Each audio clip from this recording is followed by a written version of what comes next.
Meus irmãos, abramos nossas Bíblias no Evangelho segundo escreveu Mateus, no capítulo de número 5.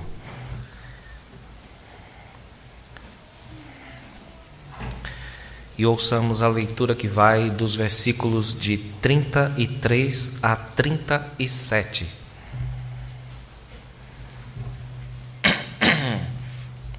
Evangelho segundo Mateus, capítulo 5, de 33 a 37.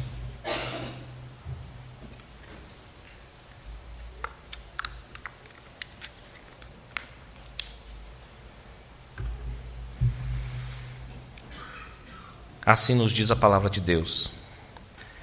Também ouvistes que foi dito aos antigos: não jurarás falso, mas cumprirás rigorosamente para com o Senhor os teus juramentos.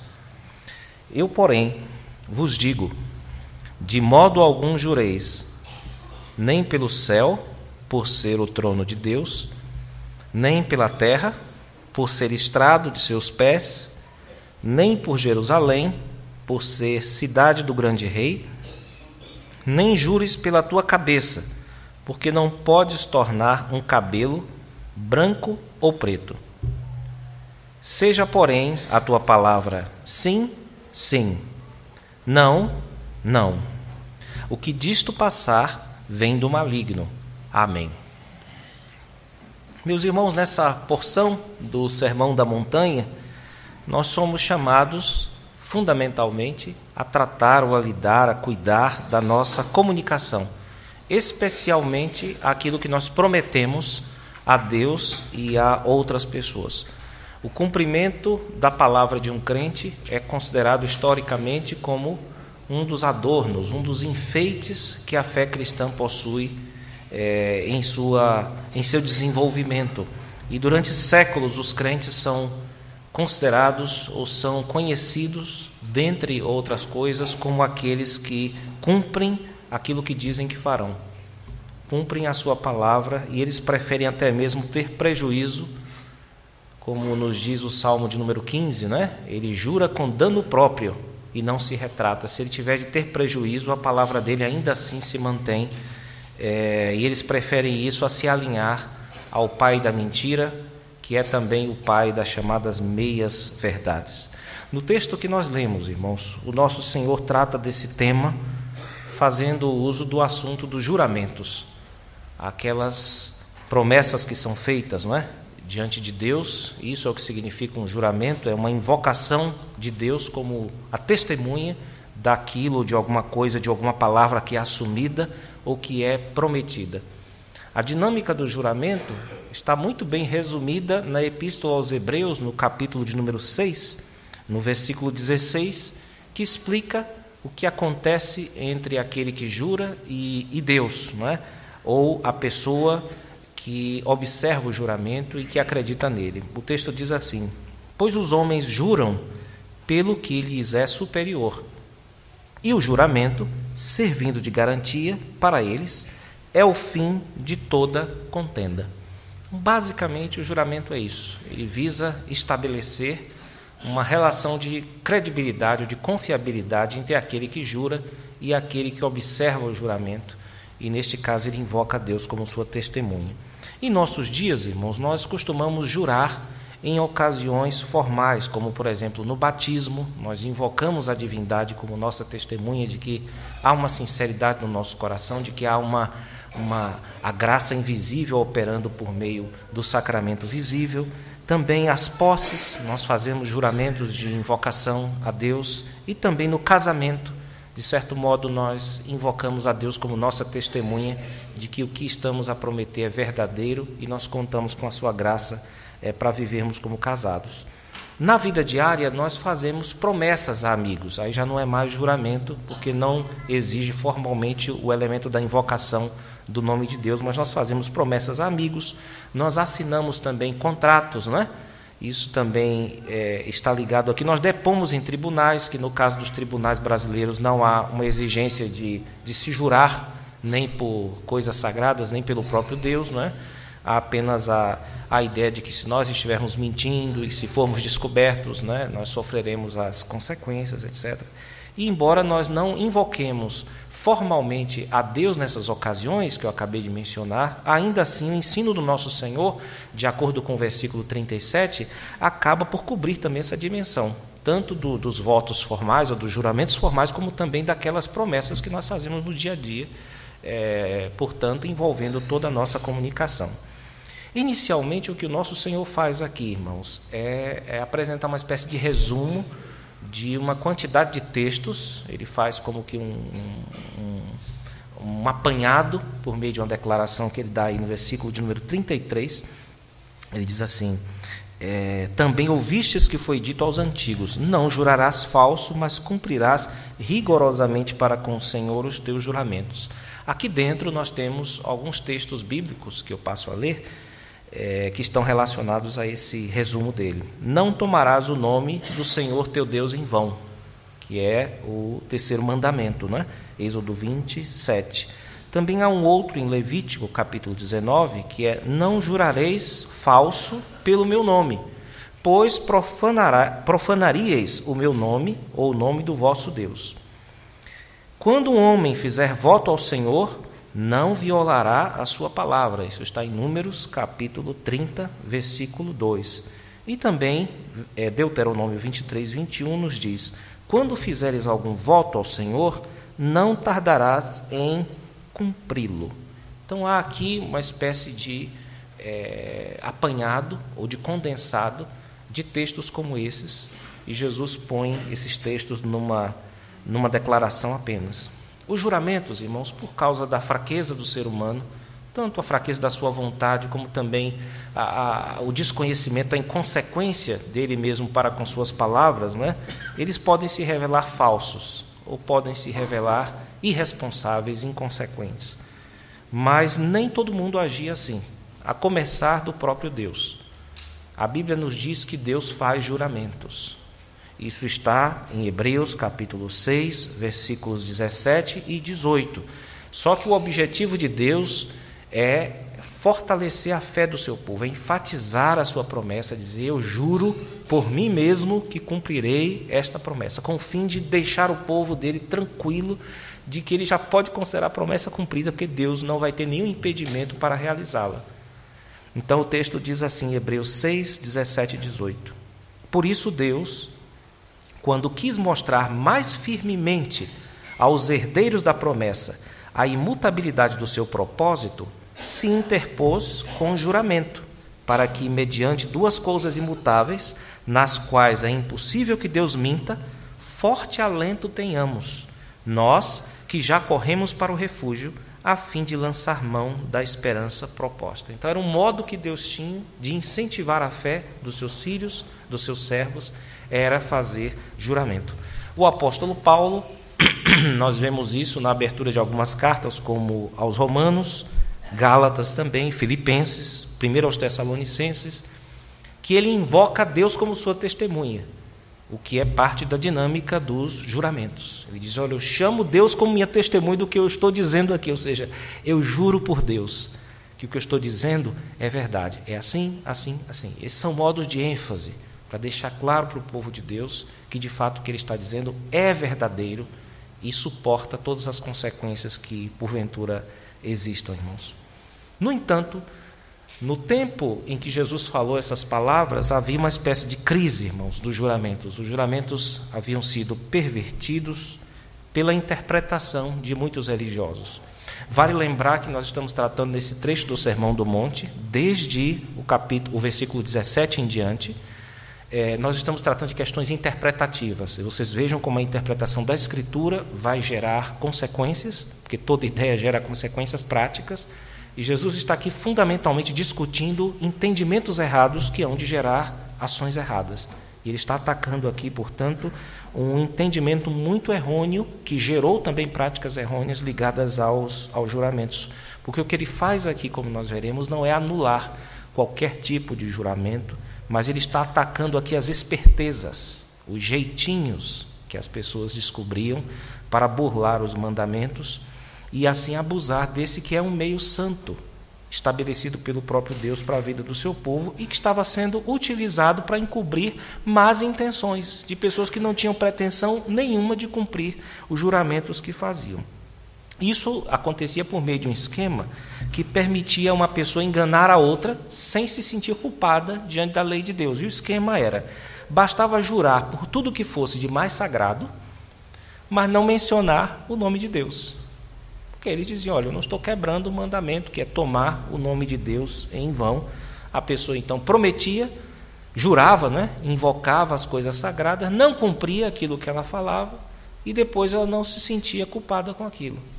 Ora, nós sabemos que existe a falsa culpa, que é quando você pensa que está errado, ou acha que está errado e você não está, mas existe também o contrário, que é aquela coisa meio que se alinha com os psicopatas, de você fazer todo tipo de atrocidade, todo tipo de erro e não está nem aí, por estar confundindo memória curta com consciência tranquila. Isso é um artifício psíquico do ser humano que desde o Éden prosperou.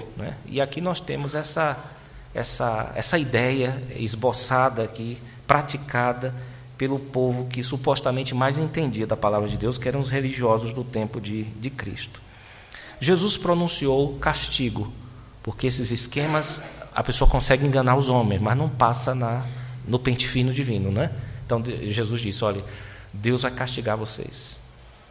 Não aqui o clima é de ensino, mas em outro texto tratando do mesmo assunto, já num contexto mais polêmico, Jesus disse: olha, ai de vocês. O ai é uma pronúncia, é um pronunciamento de juízo que cairá sobre a vida de todos aqueles que tentam dar um jeitinho na lei de Deus. Isso está em Mateus, capítulo 23. Esse eu queria pedir aos irmãos para que abrissem, sem tirar a mão do nosso texto do capítulo 5. Eu acho que aproveito em que os irmãos leiam também. Mateus 23.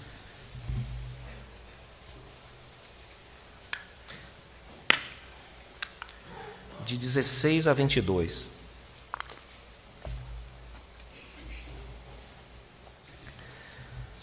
Mateus 23, de 16 a 22, nos diz assim: ai de vós, guias cegos, que dizeis: quem jurar pelo santuário, isso é nada, mas se alguém jurar pelo ouro do santuário, fica obrigado pelo que jurou. Insensatos e cegos, pois qual é o maior, o ouro ou o santuário que santifica o ouro? E dizeis: quem jurar pelo altar, isso é nada. Quem, porém, jurar pela oferta que está sobre o altar, fica obrigado pelo que jurou. Cegos, pois qual é a maior, ou melhor, qual é maior, a oferta ou o altar que santifica a oferta? Portanto, quem jurar pelo altar, jura por ele e por tudo que sobre ele está. Quem jurar pelo santuário, jura por ele e por aquele que nele habita. E quem jurar pelo céu, jura pelo trono de Deus e por aquele que no trono está sentado. Notem que, voltando ao nosso texto, o ensino é o mesmo, mas, embora o tom esteja aqui um pouco menos polêmico, seja mais didático, o ensino aqui é o mesmo, irmãos. E Cristo está criticando aqui 4 exemplos, eles estão em formato cônico, afunilado. Ele fala do céu, depois fala da terra, depois fala de Jerusalém, depois fala da cabeça do próprio indivíduo, que eram objetos utilizados para acrescentar uma credibilidade ao julgamento, ao juramento.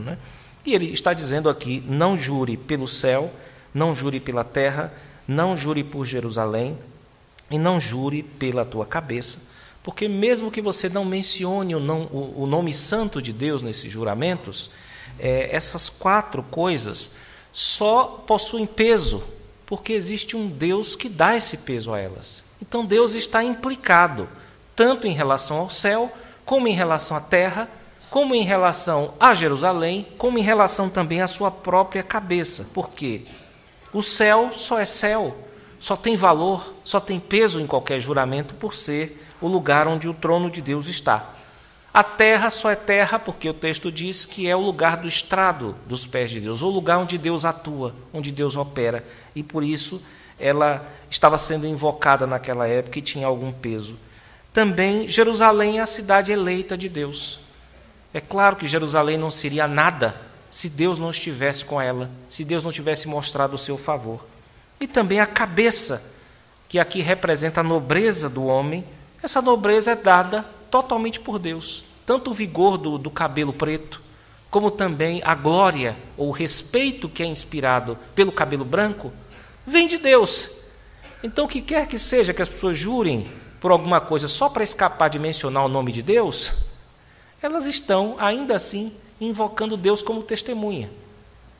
Estão, ainda assim, chamando a Deus para legitimar aquilo que elas não têm qualquer tipo de intenção em cumprir, irmãos. Então, tudo na vida é o que Jesus está dizendo aqui. Tudo na vida é relativo. Relativo a Ele. Tudo é relacionado ao Senhor Deus e não há como escapar disso, irmãos. E a palavra do ser humano, esse dom maravilhoso, que existe desde a eternidade, ela não é diferente. As nossas palavras implicam Deus de modos amplos ou de modos estritos, irmãos. A seguir, o que nós temos, o versículo de número 37, é uma instrução mais positiva, né? Jesus primeiro diz o que é que não deve fazer, mas depois, o versículo 37, ele diz assim: seja, porém, a tua palavra sim, sim, não, não. O que disto passar vem do maligno. Sim, sim, não, não, são expressões que indicam duas coisas: firmeza, supõe integridade, e simplicidade. É por isso que os crentes devem lutar em sua vida comunicacional, em sua palavra. Ela deve ser cheia de integridade e firmeza e deve ser simples. E com isso eles estão lutando contra todo tipo de esperteza, todo tipo de reserva mental, todo tipo de enrolação. E com essa instrução, o que é que Jesus faz na prática? Ele apaga essa distinção que foi criada pelos seres humanos com objetivos muito obscuros, não é? Que é a ideia de jurar sem mencionar Deus e jurar mencionando Deus. Então essa ideia é praticamente apagada, como nós vamos ver nas relações mais íntimas, não é? Nas relações ligadas àqueles com quem nós convivemos. E o ponto aqui é muito simples: cumpra aquilo que você jurou fazer, sem reserva e sem esperteza. Basicamente é isso que ele está dizendo, e diz também que aquilo que passar disso não virá de Deus, mas do pai da mentira, o pai dos truques, o pai da trapaça, o pai do exagero, que é o próprio diabo. Então, essa expressão sim, sim, não, não, aponta para o estilo cristão de falar. O modo como o cristão se comunica, que não fala apenas daquilo que ele não conhece, que diz que ele sabe quando ele sabe, que diz que ele não sabe quando ele não sabe, que diz que ele tem dúvida quando ele tem dúvida, e que procura, assim, mesmo na insegurança, manter-se firme na verdade. Dizer que ele não sabe, dizer que sabe muito, dizer que é especialista, dizer que não tem opinião sobre tal assunto ou tal assunto, nunca estudou aquilo ali, não tem a menor noção, quer aprender, precisa aprender. Tudo isso é possível dizer com integridade, mas também tudo isso é possível dizer com falsidade.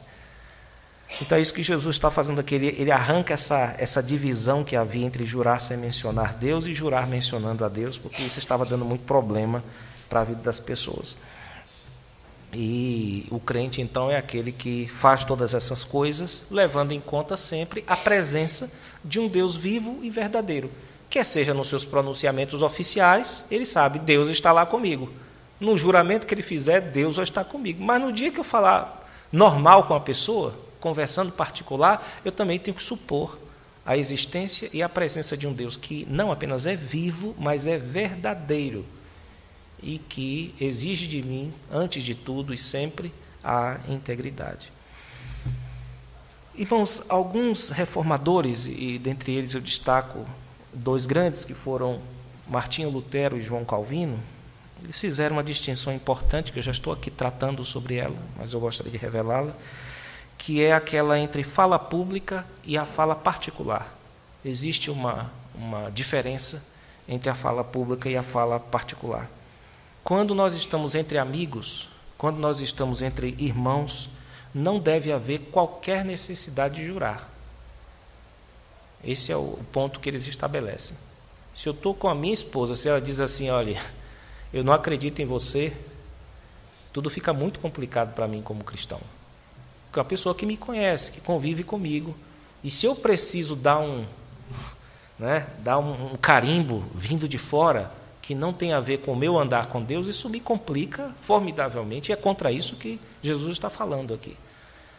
Então, a mesma coisa, os nossos irmãos da igreja. Se você precisa ficar jurando por Deus, por tudo que é de mais sagrado, que você está certo, que você fala a verdade, etc., isso também é um ponto a menos para você, é algo realmente bastante complicado.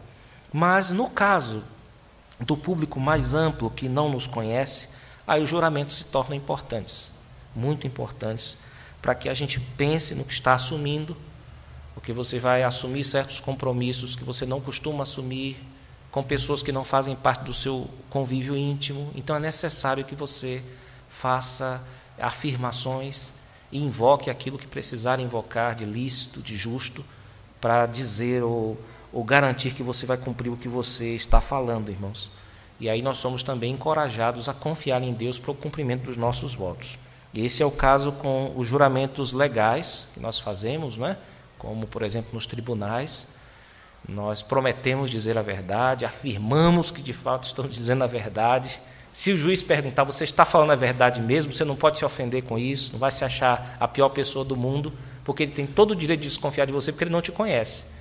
Mas na esfera privada isso realmente depõe contra o crente, quando ele precisa de algum tipo de reforço externo para que as pessoas acreditem na sua palavra. Eu estou aqui baseando-me na confissão de fé, no nosso capítulo 22 da nossa confissão, porque ele ensina que os juramentos dos cristãos incluem profissão de fé, incluem investidura, né, dos oficiais da igreja, eles fazem parte do culto. Também o texto nos diz que nós devemos jurar apenas pelo nome de Deus, ou seja, invocar o nome de Deus como nossa testemunha e nosso auxílio para o cumprimento dos nossos votos. Devemos fazer isso com temor e reverência, e só em ocasiões de grande importância, como essas, por exemplo, que eu mencionei, da profissão de fé e da investidura de oficiais. É importante para nós também, irmãos, assistirmos a casamentos, porque é um modo que Deus tem de nos relembrar os votos que fizemos, as juras que fizemos perante Deus e perante a sua igreja, perante o seu povo, porque nós sempre falhamos nos nossos votos, porque somos pecadores. Por melhor que sejamos no nosso casamento, é importante nós ouvirmos aquilo de novo, repetirmos os juramentos no nosso coração e avaliarmos se de fato temos seguido a vontade de Deus, aquilo que prometemos fazer, e pedir misericórdia a Deus caso não estejamos agindo assim. Idêntica coisa devemos fazer em ocasiões de profissão de fé. Inclusive o batismo nos abençoa, parte do sacramento do batismo que nos abençoa tem a ver com isso, com você estar presente a batismos quando eles ocorrem na igreja, para que Deus, por meio das palavras do ministro, te lembre daquele dia, te coloque em seu coração naquele dia em que você fez essas mesmíssimas promessas, para que assim você reconheça a sua necessidade de Cristo na sua vida e procure buscar a Deus mais ardorosamente a fim de cumprir a sua palavra. Infelizmente, irmãos, a nossa cultura, ela encoraja a fala descuidada, a fala irresponsável. E em nosso país nós contamos com um dispositivo supremo, que é o jeitinho, né? Quem não já ouviu falar no jeitinho? Às vezes alguém fala jeitinho brasileiro, mas a gente está vendo que talvez seja até melhor falar de jeitinho brasileiro, porque o jeitinho parece ser um mal humano, né? Um problema humano, como nós estamos vendo no próprio texto aqui, né? E é um assunto vasto, tá certo? Eu me dediquei um tempo a estudar esse assunto, que é um assunto fascinante, e eu recomendaria que todo brasileiro não morresse sem estudar um pouco o assunto do jeitinho, até porque ele tem um lado muito bom, irmãos. O pessoal fala muito mal dele, né? Mas há um lado que é criativo para o bem desse mecanismo de navegação social, né?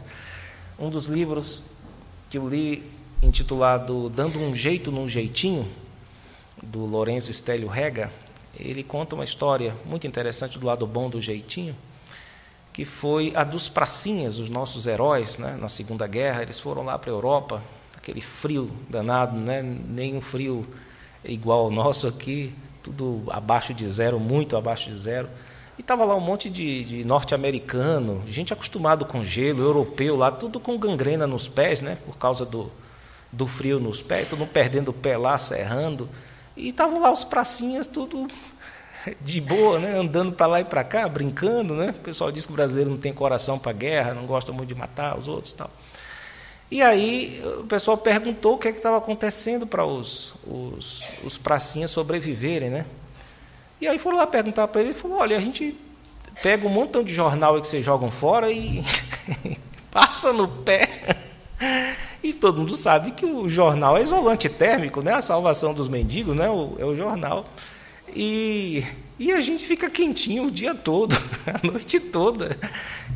E todo mundo começou a usar jornal também, né? E existem vários exemplos, e você não precisa ir lá para a Europa para saber disso.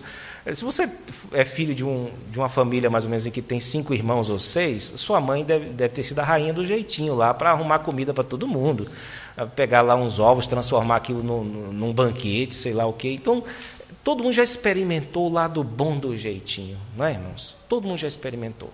Mas também, infelizmente, o jeitinho nem sempre é bom. E quando isso está ligado a palavras, quando o assunto do jeito está ligado a palavras, aí no Brasil, não, pode se transformar em não necessariamente, né? Ou talvez, ou até o não pode se transformar num sim, né? As palavras ganham uma certa elasticidade no nosso país, né, com o jeito que as pessoas dão, e é certo que é muito difícil para nós, irmãos, escaparmos disso. A lei, a Constituição, as regras no nosso país não são barreiras finais, não. Há sempre um jeitinho que pode ser dado, e normalmente o instrumento utilizado são as palavras para isso, não é?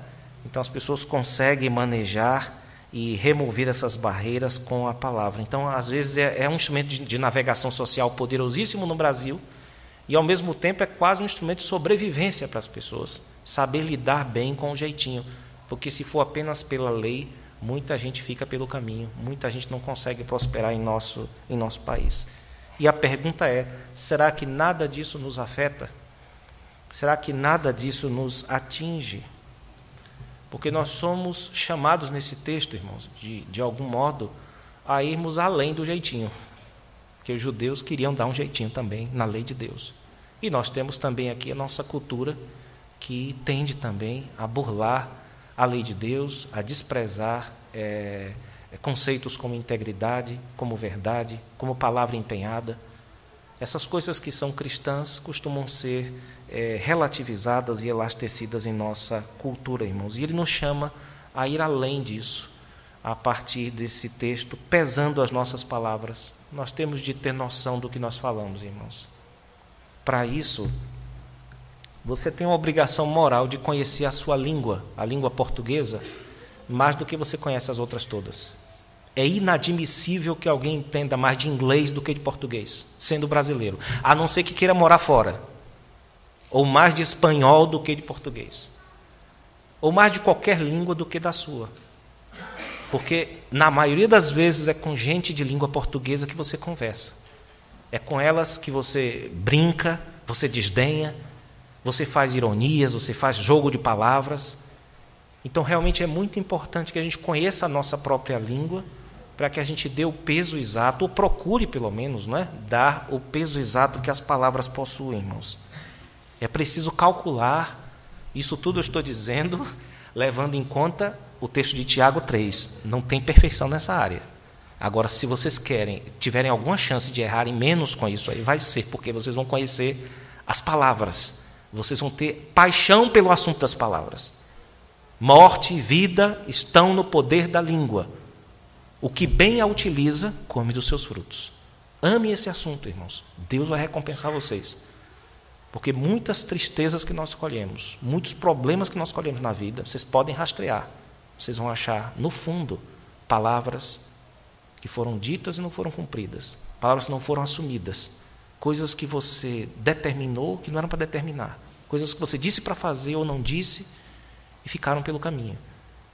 Então, tudo está ligado, de certo modo, ao nosso vocabulário, irmãos. E à medida que nós cultivamos isso, as pessoas não vão ter dificuldade de confiar em nós. As pessoas vão saber que quando você diz que sabe, é porque você sabe. Quando você diz que não sabe, você não sabe mesmo. Quando você está com dúvida, você diz, eu não entendi isso aqui. E isso vai tornando você uma pessoa mais confiável diante das outras, irmãos. Você também deve estar pronto a ouvir. Ouvir as pessoas. Porque quando você responde sem ouvir, você comete um ato de estultice e passa vergonha. Você comete um ato tolo de responder antes de ouvir e você passa vergonha. Isso quem nos diz é o livro de Provérbios. Acima de tudo, irmãos, nós devemos nos apegar à graça de Cristo. Eu estou aqui falando de obediência, né? Dever de nós obedecermos, mas tudo no Sermão do Monte, que ele fala aqui de obedecer. Sempre que vocês virem qualquer ordem no Sermão do Monte, lembrem-se de que ele está te chamando antes de obedecer para depender dele. Vocês precisam depender de Jesus Cristo. Até porque ele é o verbo de Deus. Ele é a palavra de Deus. Ele é aquele que fala por você, porque ele é seu advogado. E ele é também aquele que quer falar através de você, porque ele é o Logos. Nele estão escondidos todos os tesouros da sabedoria e do conhecimento, irmãos. Nós podemos, portanto, refletir a Cristo. É para isso que nós somos chamados aqui. Vocês são chamados para refletir a Jesus na sua fala, no seu modo de comunicação. E isso deve se dar na vida exterior de vocês, no modo de falar de vocês, com simplicidade e confiabilidade, especialmente nas promessas que vocês fizerem. Em geral, as nossas promessas são muito curtas, irmãos, mas elas abrangem a vida inteira. Um sim que você dá na sua profissão de fé, aquela sequência de 6 ou 7 sims que você dá aqui, comprometeu sua vida inteira.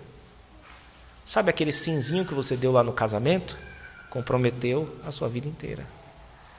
Então, em geral, os nossos juramentos são curtos, são pequenos, mas são poderosos e abrangentes. Mas Deus, por meio do seu Filho Jesus, quer nos ajudar a cumpri-los.